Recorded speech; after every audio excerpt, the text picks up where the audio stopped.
रात के 2 बज रहे थे और विराट मेघालय और असम बॉर्डर के बीच पड़ने वाली किश्नोई नदी को पार कर रहा था। दूर दूर तक अंधेरा छाया हुआ था।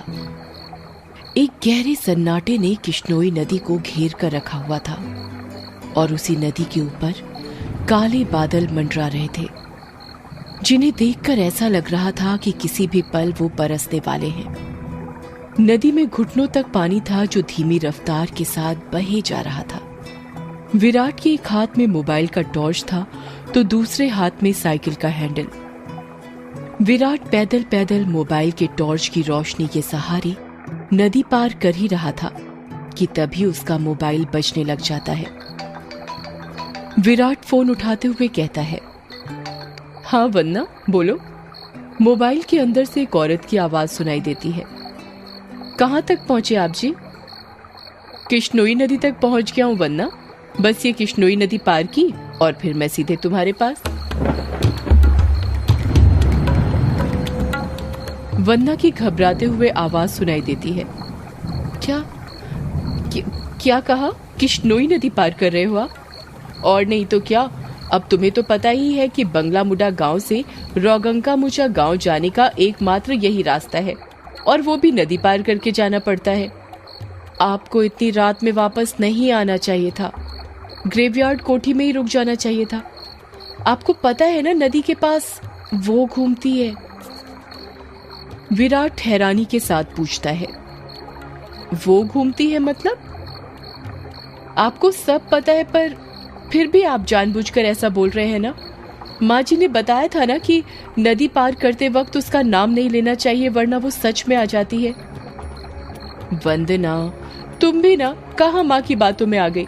लगता है माँ ने तुम्हें भी यक्षिणी की कहानी। विराट अपनी बात पूरी करता उससे पहले ही वंदना घबराते हुए कहती है, चुप हो जाओ जी। हे काली माँ, मेरे पति की रक्षा करना और अनजाने में इनसे जो अनर्थ हुआ है उसके लिए माफ कर देना।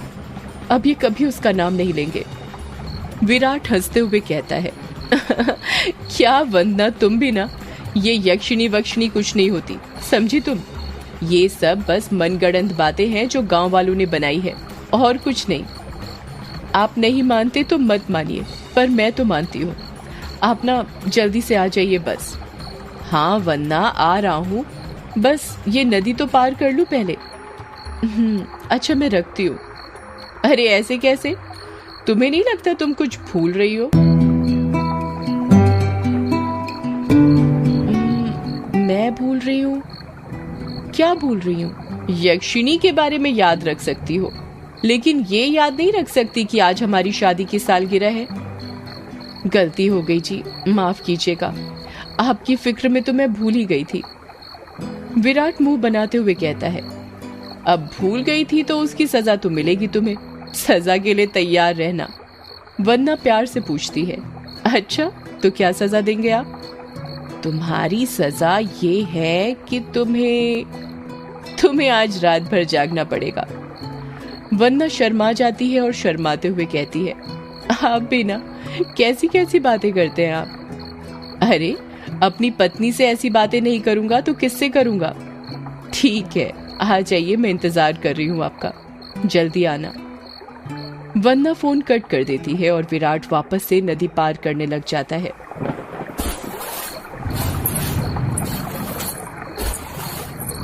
अभी विराट ने 1-2 कदम ही आगे बढ़ाए थे कि तभी उसको पायल बजने की आवाज सुनाई देती है। विराट को लगता है कि उसके पीछे से कोई लड़की भागते हुए निकली हो। पायल की आवाज सुनकर विराट जहां पर था वहीं पर रुक जाता है और पीछे मुड़कर देखने लग जाता है। जब वो पीछे मुड़ता है तो सिवाय अंधेरे के उसे कुछ दिखाई नहीं देता। उसके पीछे कोई नहीं था। ये वंदना भी ना यक्षिणी का नाम लेकर मेरे मन में उसका वहम डाल दिया और वही वहम डरा रहा है अब मुझे। और वैसे भी मैं तो खुद यक्षिणी से मिलना चाहता हूँ। बड़े चर्चे सुने हैं उसके, सुना है बड़ी खूबसूरत है। इतना कहकर विराट वापस से आगे बढ़ने लग जाता है। विराट मुश्किल से अभी 1-2 कदम चला ही था कि तभी उसे नदी के किनारे पर एक काला साया दिखाई देने लग जाता है।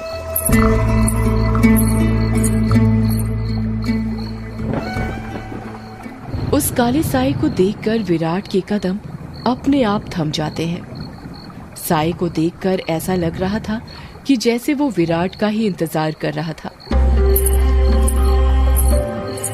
काले साए के पास से पायल के बजने की आवाज और चमेली के फूल की खुशबू आ रही थी। विराट के हाथ पैर कपकपाने लग गए थे। विराट डरते हुए कहता है, कहीं वंदना की बात सच तो नहीं थी? ये यक्षिणी तो नहीं? विराट उस साए को देखकर इतना डर गया था कि उसका पूरा चेहरा पसीने से लथपथ हो गया था। विराट के हाथ पैर ठंडे पड़ गए थे। उसका दिल जोरों से धड़कने लग गया था। उसकी समझ में नहीं आ रहा था कि वो क्या करे। विराट डरते हुए कहता है, कौन है वहां पर? कोई जवाब नहीं आता है। सन्नाटा अभी भी छाया हुआ था। विराट अपने मोबाइल का टॉर्च उस काले साए पर मारने लग जाता है। जब उस टॉर्च की रोशनी उस काले साए पर पड़ती है तो विराट देखता है कि वो साया किसी और का नहीं बल्कि एक लड़की का था। नदी के किनारे पर एक बहुत ही खूबसूरत लड़की खड़ी थी जिसकी उम्र करीब 24 साल और लंबाई 5 फीट 2 इंच थी।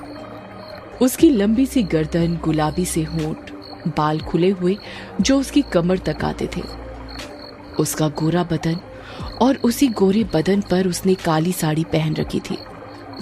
वो लड़की किसी अप्सरा से कम नहीं लग रही थी। वो इतनी खूबसूरत थी कि कोई भी मर्द उसका रूप देखकर अपनी हदों को भूलकर उसकी बाहों में मदहोश होना चाहे। वो लड़की अपने हाथ से विराट को इशारा करते हुए अपने पास बुलाती है। उस लड़की को देखकर विराट भूल गया था कि यक्षिणी जैसी कोई चीज भी होती है। विराट अपनी साइकिल को वहीं पर छोड़ देता है और जल्दी जल्दी उस लड़की के पास जाने लग जाता है, जैसे उसके बदन में कोई आग लग गई हो। विराट उस लड़की के पास जाकर उससे धीरे से पूछता है, कौन हो तुम और यहाँ पर क्या कर रही हो? क्या नाम है तुम्हारा? लड़की अपने चेहरे पर मुस्कान लाते हुए कहती है, नाम में क्या रखा है? जो रखा है काम में रखा है। कैसा काम? लड़की विराट की आंखों में देखते हुए कहती है, वही काम जो तुम घर पर जाकर अपनी पत्नी के साथ करने वाले थे। तुम उसे आज रात भर जगाना चाहते थे ना? क्या तुम मुझे नहीं जगाओगे? उस लड़की की आंखों में एक नशा सा था जिसे देखकर विराट सब कुछ भूल गया था। ऐसा लग रहा था जैसे वो उसके वश में आ गया हो। विराट भी उस लड़की की आंखों में देखते हुए कहता है, हाँ क्यों नहीं, मैं तुम्हें आज रात क्या कल परसों नरसों हमेशा जगा कर रखूंगा, कभी नहीं सोने दूंगा तुम्हें। इतना कहते ही विराट उस लड़की को अपने सीने से सटा लेता है और अगले ही पल दोनों नदी की रेत पर निर्वस्त्र पड़े हुए थे। दोनों के जिस्मों की गर्मी से रेत उनके शरीर पर चिपक गई थी। उस लड़की के बदन में से चमेली के फूलों की खुशबू आ रही थी। लड़की नीचे थी और विराट उसके ऊपर। विराट के माथे की पसीने की बूंद ये साफ जाहिर कर रही थी कि वो थक चुका था और उसके बदन की सारी ताकत खत्म होने वाली थी। पर उस लड़की का चेहरा देखकर ऐसा लग रहा था जैसे अभी कुछ हुआ ही नहीं था। उसके अंदर की प्यास अभी नहीं बुझी थी। विराट अपने चरमोत्कर्ष अवस्था में पहुंचने वाला था और कुछ ही पलों में वो उस लड़की के बदन पर ध्वस्त होने वाला था। तभी उसकी नजर उस लड़की के वक्ष पर पड़ती है और वो देखता है कि उस लड़की के वक्ष पर धीरे धीरे झुर्रियां आने लगी थी।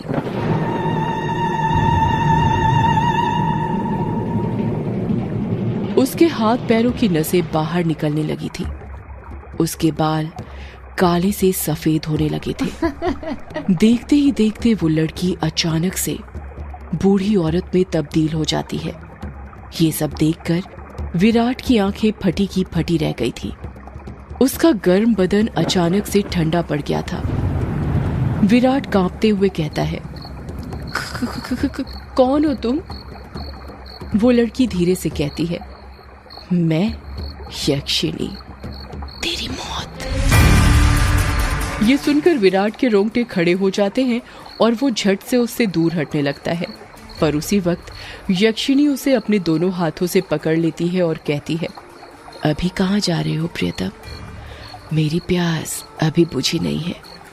तुम तो मुझे कल, परसों, नरसों हमेशा तक जगाना चाहते थे ना?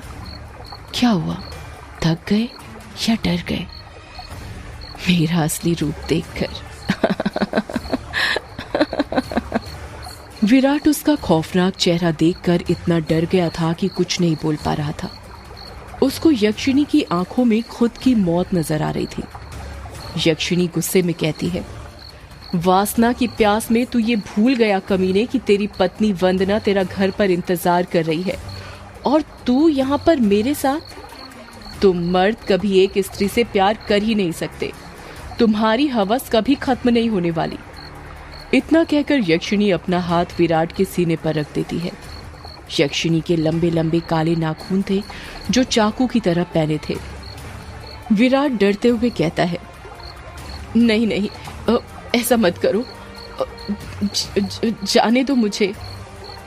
जाने ही तो दे रही हूं, भोली भेंटोला, भोली भेंटोला। इतना कहकर यक्षिणी अपना हाथ विराट के सीने के अंदर घुसा देती है और उसी वक्त जोर से काले बादल गरजने लगते हैं और बारिश होने लगती है। विराट के शरीर का खून नाखूनों के सहारे यक्षिणी के शरीर में जाने लगता है। जैसे जैसे खून यक्षिणी के शरीर के अंदर जा रहा था, वो वापस से जवान होती जा रही थी। यक्षिणी वापस से अपने पुराने रूप में आ गई थी और विराट का शरीर सूखकर सफेद पड़ गया था। उसके अंदर खून की एक बूंद तक नहीं थी, पर उसकी धड़कनें अभी भी चल रही थी। यक्षिणी अपना मुंह विराट के कान के पास ले जाती है और फुसफुसाते हुए कहती है, राम रो न राम रो, राम रो न राम रो। इतना कहकर यक्षिणी अपना खून से सना हाथ विराट के सीने से बाहर निकालने लग जाती है। जैसे ही यक्षिणी अपना हाथ विराट के सीने से बाहर निकालती है, विराट अपना दम तोड़ देता है, क्योंकि यक्षिणी के हाथ में विराट का दिल था जो सिकुड़ चुका था। अगले ही पल यक्षिणी विराट का दिल लेकर गायब हो जाती है, ठीक उस तरह जिस तरह बारिश की बूंदें होती हैं।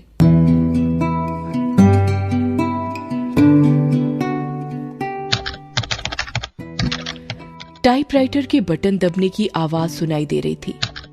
एक आदमी जो कि कोट पैंट पहना हुआ था, एक बंद कमरे में सफेद टाइपराइटर के ऊपर कहानी टाइप कर रहा था। उस आदमी ने बड़ा सा गोल चश्मा पहना हुआ था। कमरे के अंदर चारों तरफ बुक सेल्फ रखी हुई थी, जिनमें करीब 1000 से भी ज्यादा किताबें जमी हुई थी। टेबल के ऊपर ही एक ऐश ट्रे थी, जिसमें कुछ आधी जली तो कुछ पूरी जली सिगरेट और ऐश रखी हुई थी। लेखक खुद से कहता है, चलो ये भाग तो पूरा हुआ। अब दूसरे भाग में वंदना अपने पति की मौत का बदला लेगी, साथ में यक्षिणी के अभिशाप का पता लगाएगी और उसे इस अभिशाप से मुक्ति दिलाएगी। रीडर्स को बहुत दुख होगा विराट की मौत से, पर क्या करें, मौतें होंगी तभी तो हॉरर कहानी आगे बढ़ेगी। इतना कहकर लेखक एक सिगरेट जलाता है और उसके कश खींचते हुए अपने मोबाइल से किसी को फोन करने लग जाता है। फोन के अंदर से उबासी लेते हुए आवाज सुनाई देती है, हेलो कौन? हेलो जगदीश, वो मैं बोल रहा था कि कहानी तैयार हो गई है। अच्छा सर, आप हैं? क्या कहा आपने? कहानी तैयार हो गई? ये तो बहुत अच्छी बात है सर, पर बुरा मत मानिएगा सर, ये बात आप मुझे सुबह भी बता सकते थे। इतनी रात में कॉल करने की क्या जरूरत थी? लेखक सिगरेट का कश खींचते हुए कहता है, क्या कहा इतनी रात में? आखिर अभी वक्त ही क्या हुआ है? बस। लेखक ने इतना ही कहा था कि तभी उसकी नजर उसके हाथ की पुरानी सी वॉच पर पड़ती है और वो देखता है कि रात के 3:05 हो रहे थे। लेखक अपनी गलती महसूस करते हुए कहता है, अरे 3 बज गए? इतनी रात हो गई, मुझे तो पता ही नहीं चला। मुझे तो लगा अभी 9-10 बज रहे होंगे। कोई बात नहीं सर, मैं समझ सकता हूँ। आप इतनी लगन के साथ कहानी लिखते हैं कि आपको वक्त का एहसास ही नहीं होता।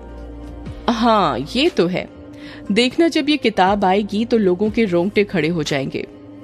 रात रात भर जाग कर ये कहानी लिखी है मैंने। वो तो होनी ही है सर, आखिर आपकी कहानी में जान होती है, इतनी जान कि सोए हुए मुर्दों को भी जगा दे और उनको भी कहानी सुनने के लिए मजबूर कर दे। वैसे अभी जो कहानी आपने लिखी है उसका नाम क्या है? इस कहानी का नाम है यक्षिणी एक डायन। मोबाइल के अंदर से हैरानी के साथ आवाज सुनाई देती है। क्या कहा सर? यक्षिणी? हाँ यक्षिणी, क्या हुआ, तुम इतने शॉक्ड क्यों हो रहे हो?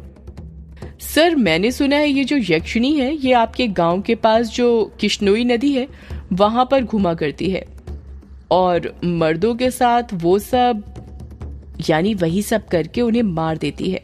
हाँ तो सर आपको डर नहीं लगता जिस गांव में यक्षिणी घूमती है वहीं पर रहकर उसके बारे में कहानी लिखकर अगर यक्षिणी ने आपको कुछ कर दिया तो? जगदीश, यक्षिणी इतनी बुरी नहीं होती जितना गांव के लोग और तुम सब समझते हो। मतलब ये कि यक्षिणियां बहुत अच्छी होती हैं, इतनी अच्छी कि दूसरों की खुशी के लिए अपना सब कुछ कुर्बान करने के लिए तैयार हो जाएं। पर कभी कभी जिंदगी में कुछ ऐसी घटना घटती है कि आपकी पूरी जिंदगी बदल जाती है। कैसी घटना सर? मैं कुछ समझा नहीं। पौराणिक मान्यताओं के अनुसार हमारे ब्रह्मांड में अनेक लोक हैं जिसमें देवी देवताओं, सुर असुर, राक्षसों का वास होता है। इन सभी लोकों की दूरी पृथ्वी से अलग अलग है। कहा जाता है कि इन सभी लोकों में विष्णु लोक सबसे ऊपर है और सबसे निचला लोक यक्ष, यक्षिणियों और अप्सराओं का है जो पृथ्वी से सबसे नजदीक हैं। जो लोग पृथ्वी के सबसे नजदीक हैं उस लोक के देवी देवताओं की पूजा करने से वो देवी देवता जल्दी प्रसन्न होते हैं। जगदीश बीच में ही बोल पड़ता है, ऐसा क्यों सर? उस लोक के देवी देवता इतनी जल्दी प्रसन्न क्यों होते हैं? क्योंकि लगातार ठीक दिशा और समय पर किसी मंत्र की साधना करने से उन देवी देवताओं तक तरंगे जल्दी पहुंचती हैं। यक्ष यक्षिणियों के लोक में से ही एक यक्षिणी द्वापर युग के अंत में पृथ्वी पर आई थी जिसको एक अभिशाप मिला था, एक ऐसा अभिशाप जिसने उसकी जिंदगी बदल दी थी। कैसा अभिशाप सर? आप किस अभिशाप की बात कर रहे हैं और उसे ये अभिशाप किसने दिया था?